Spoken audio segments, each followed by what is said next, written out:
Hello everybody and welcome back to Twilight Princess. We are in the Arbiter's Ground. Last video we went ahead and we collected some Poe souls.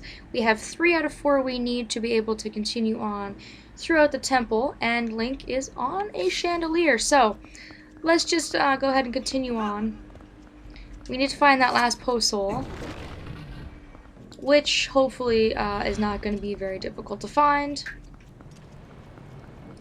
And I do believe this is the room I was talking about. I said in the last video that there was a room that looked pretty much like this that we were going to be going into quite a few times. And I do believe that this is actually the room in which I spoke of earlier. So go ahead and push that over and get it out of my way. There's a chest here with 20 rupees. I kind of regret going ahead and trying and picking up a lot of the rupees I was getting from the enemies before, because I'm probably not going to be able to pick up some of the chests in this area, because Link's going to be all like, oh hey, I should be polite and put this back. I don't need these rupees, my wallet is full. Even though as the hero of time, I'm going to be the only one in this dungeon in the history of forever, but anyhow. So there's obviously nothing to do if you came through that door. Earlier, I think if I would have taken the left path instead of the right in the last video to get the first Poe, you would have came into this room. You could have gotten this chest, but you would have been blocked off by the block, so that's why I didn't bother. I knew I'd be coming in here anyways later on, so what I'm going to do now is I'm going to pull this chain as far as I can pull it. There's going to be sandworms that are going to come out and interrupt you when you do this sometimes. So if they do that, what I recommend doing is just defeating them and going back and doing it again so that they don't distract you. I'm going to go all the way through. And in this big lovely chest we have 20 rupees, so I just wanted to pick that up. And my wallet's dangerously close to being full. I actually don't know that there's a way to get back over unless I can target this from this distance, which I can. Good. I was so scared there for a minute. I thought I was gonna have to kill myself and just warp back to the beginning of the room, but most Zelda games don't do that. I should have known better. Alright, so you can go all the way through there if you want that chest, but the real solution to this puzzle is to actually stand right in the middle of, like, I want to say chandelier. It's like a chandelier without all the pretty crystals and things like that. And there's actually a hole in the middle. If you noticed, yeah, there we go. There's the sandworm I was talking about. 2 of them. I knew they were going to come at some point or another and just completely interrupt me. Anyhow, I destroyed that one. I got him out of my way. But if you noticed when I started up the video, and there you go. God, leave me alone. I can't even get through a single thought without things just totally interrupting me. There was a hole in the middle of the first chandelier I was standing on, and there's also going to be a hole in the middle of this one. It's just how it is. All of them look the same. They're all the same design. As is a lot of the temple, everything kind of looks the same color scheme and, you know, all that stuff. So, anyhow, go ahead and pull this all the way up, and then just sit in the little sunken area in the middle, and you'll fall right in the middle. No Link pancakes today. I'll hop right over, and we can continue on. Alright. So here we go. There's actually 2 chests in this area. Pick these up. But before we do, of course, we have a new enemy, which is, no surprise, another type of skeleton. Because that's all this area is full of, is just bones and sand and dead things. These guys are really easy to defeat. All you have to do is do 1 shield bash with a helm splitter, and it defeats them beautifully. A really good way to use those moves that you've been learning from the hero guy. With these enemies, you have to blow them up with a bomb, or else they will keep respawning. They will come back to life constantly if you don't blow the bones up. So just keep that in mind. They will come back later, obviously. And as a hint, if you don't get it, the game also gives you bombs in this room. Like, if you don't have any, at this point, because you would be locked in if you had no bombs, and you would be so completely screwed. Why the game would give you 10 of them, I don't know. I don't know that anyone is, you know, so just lost that they wouldn't be able to use one bomb and kill the enemy, but who knows. And in this area we have what looks like a snake or something, which also, again, like I said, kind of makes me think back to the Spirit Temple, because I do believe in the central room. It has been so long since I've played Ocarina of Time, but there's like that statue of like the lady with the snakes. That's kind of what it reminds me of. Light those 2 torches and you'll gain access to the room. It's on the left. Lighting these torches don't really do anything, and these also will be unlit every single time you enter this room, so it's completely up to you. I just decided to do that to waste some time because I can. And look at this! Hey, it's our last room with our last ghost, I hope. Awesome. Now, which of these lanterns is not like the other? I think it's that one. There we go. I love how he's like, damn it, you found me. And this one's a little different because he is going to trick us. There's going to be 4 of them. So all you have to do here is just watch as they go around and then try to target the one that turns blue. Which one are you here? It's really not difficult. I don't even think they'll attack you, honestly. I just kind of sit in the circle and wait. And I usually catch it, and if not, then it's not, you know, it's not too difficult or anything. You just try again. It only takes 2 attacks of the biting move to actually get rid of these guys, which really makes them so much less threatening, so. There we go. That is our final ghost soul that we need for the main room, so that's awesome. Because now we can go through that big gate that closed in the beginning of the dungeon. Alrighty. So, go back. Oh crap, this is quicksand. I did not even really pay attention. I was just looking at my map because there's the blue arrow means that's the door you came through, so I was gonna go through here but didn't realize it was quicksand. Alright, so now if you go through this door, it's really nice because it actually just kind of creates a shortcut for you. It'll bring you back to this room with the chandelier we just came through, and I might be able to actually claw shot from here. And I can! Alright. So claw shot onto here, and if you go through this door, this is actually going to lead us back to the main room. So it's all just beautifully connected, and that shortcut is so useful.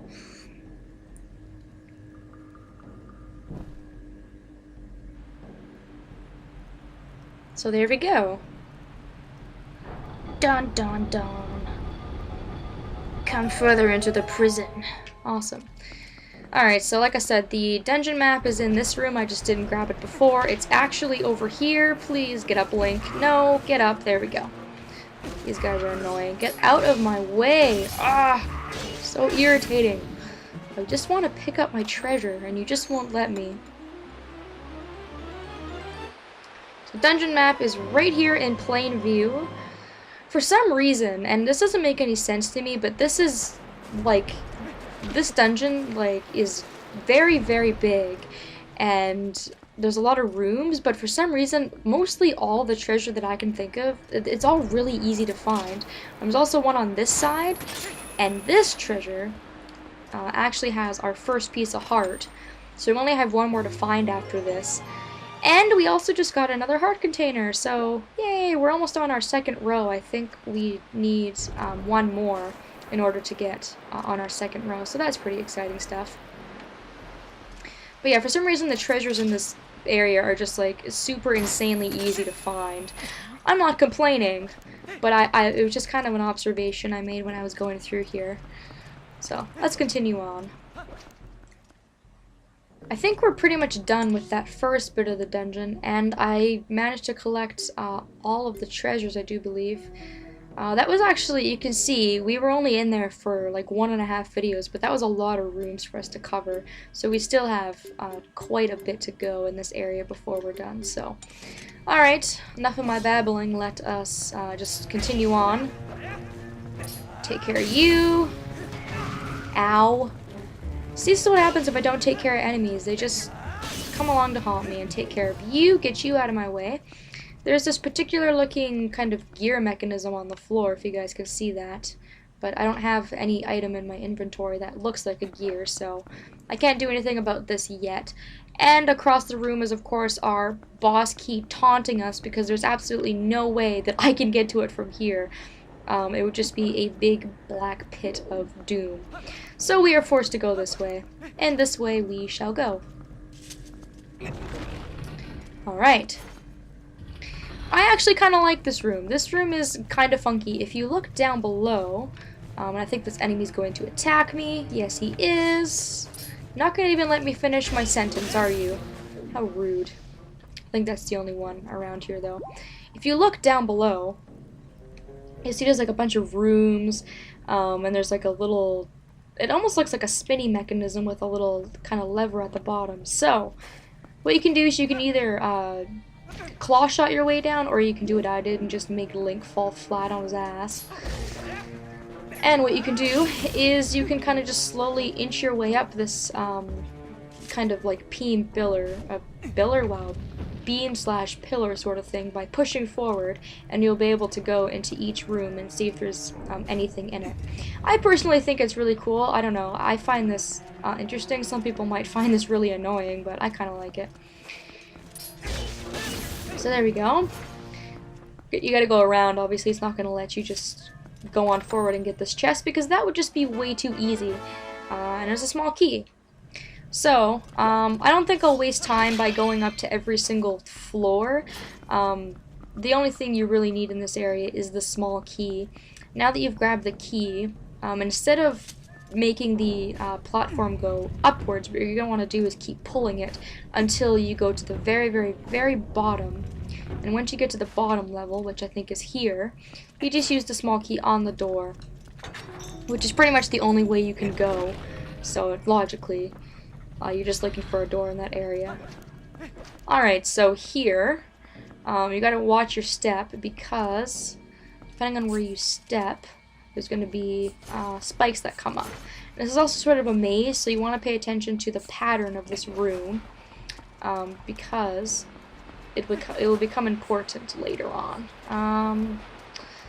I rolled myself into a corner. Let's get out of there. I'm just trying to feel my way around the room. And I'm being weighed down by a certain number of rats, so that's awesome. Poor Midna's like, get them off me, this is disgusting. There we go. In this room I find more than anything else, the longer you take in here, the more these rats just kind of come and infest, which is kind of disgusting, but it's totally true. I mean, you can hear them. So I gotta go around. You can hear them making their squeaky mouse noises. And they will definitely just come through and they will definitely infect you. Or not infect you, but I guess infest you is the word I'm looking for. Crawl on top of you. Okay, so in this room over here on this side, what you need to do is make your way from this side to the other side. What you have to do is come over here, pull on this chain to move this wall. Very similar to what we did when we were in the Goron mines, when you had to pull the chain, move the wall, and then go around all the fire in order to go to the next room. It's the exact same mechanism. And just my luck, the very second I'm trying to do something that requires any sort of timing, I've got these rats all over me. So now I'm going to have to try this again, and there's also one of these guys in my way, which is extremely annoying.